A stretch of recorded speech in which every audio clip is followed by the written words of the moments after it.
काविष्णी अरुण कोडे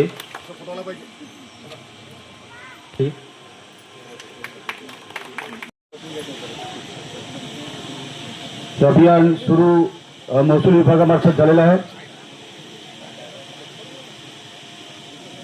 आज आपण डहाणू तालुक्यामध्ये आशागड या ठिकाणी महसूल विभागामार्फत आपचा हा कार्यक्रम या ठिकाणी आयोजित झालेला आहे। खास करून आपल्या डहाणूचे तहसीलदार माननीय श्री पोळी साहेब या ठिकाणी उपस्थित आहेत। नायब तहसीलदार हे सर्वच प्रमुख अधिकारी या ठिकाणी उपस्थित आहेत।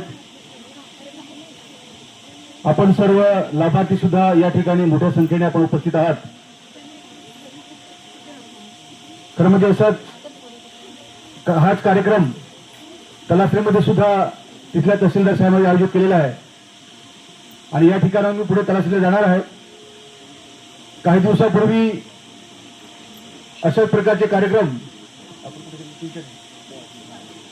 महसूल विभागामार्फत चिंचणी या ठिकाणी अशा प्रकारचा कार्यक्रम पार पडला आणि तलासरीमध्ये सुद्धा झरी या ठिकाणी अशाच प्रकारचा कार्यक्रम आपण त्या ठिकाणी घेतला, जेणेकरून महसूलशी संबंधित असलेली आपली जी कागदपत्र असतात, उदाहरणार्थ 7/12 असेल,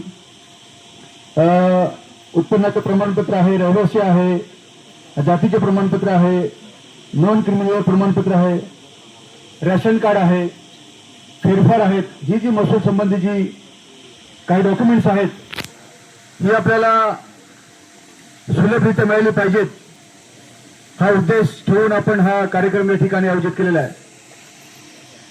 आपण या ठिकाणी काही कागदपत्र आपण या ठिकाणी वितरित केली। पुढे हा कार्यक्रम अशाच प्रकारे चालू राहणार आहे। टेबल सुद्धा तहसीलदार साहेबांनी आणि त्यांच्या सर्व टीमने या ठिकाणी तशा प्रकारचे नियोजन केलेले आहे। आपण तहसीलदार कार्यालयात जातो, कधी कधी एका दिवसामध्ये आपलं काम होत नाही, आपल्याला 2 दिवस किंवा 2-3 चक्र मारावे लागतात आणि त्या अनुषंगाने तशा प्रकारच्या चक्रा मारू नये किंवा सुलभरित्या आपल्याला आपल्या भागातील नागरिकांना हे कागदपत्र कशी सहजरित्या मिळतील ही एक संकल्पना ठेवून या ठिकाणी हा कार्यक्रम आयोजित केला। सर्व टेबल लागलेले आहेत।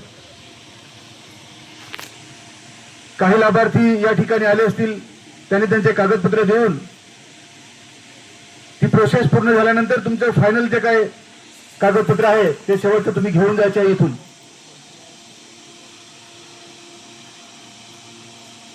आपल्याला माहिती आहे की आपल्या ह्या भागामध्ये बऱ्याचशा ज्या काही जमिनी आहेत त्याच्यावर आपलं अतिक्रमण किंवा वनातले असेल तर अशा वेळेस आपल्याकडे डॉक्युमेंट्स नाही आणि मग हॉस्पिटल म्हणा किंवा मुलांचं शैक्षणिक म्हणा किंवा इतर क्षेत्रामध्ये आपण जर गेलो तर आपल्याकडे ते पुरावे आपल्याकडे उपलब्ध असले पाहिजेत आणि म्हणून तलासरी किंवा डहाणू आणि पालघर जिल्ह्यामध्ये बहुतेक की आपल्याकडे ती कागदपत्र नाही। तुम्हाला सर्वांना कल्पना आहे की आपल्या पालघर जिल्ह्यातून मोठमोठे प्रोजेक्ट किंवा प्रकल्प हे जात आहेत आणि आपल्याकडे 7/12 किंवा फेरफार किंवा हे जे काही कागदपत्र नसल्यामुळे जे मिळणारे कॉम्पेन्सेशन आहे किंवा मिळणारी जी नुकसान भरपाई ती सुद्धा आपल्याला मिळाली नाही। भविष्यामध्ये अशा प्रकारचे प्रकल्प अजून येतील।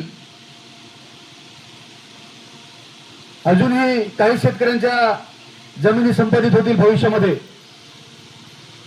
मी आमदार म्हणून होऊ नये असा म्हणजे माझा विचार आहे की होऊ नये, परंतु होतील आणि त्यावेळेस आज जो आपल्याला संघर्ष करावा लागला किंवा जो 7/12 धारक कुठेतरी मुंबई किंवा सुरतमध्ये आहे आणि त्याचं कॉम्पेन्सेशन जे भरपाई होती त्याच्या 7/12वर त्याच्या खात्यावर जमा झाली आणि आपण 60-70 वर्षापासून 100 वर्षापासून ती जमीन कसतो, परंतु त्याचा आपल्याला मोबदला मिळाला नाही।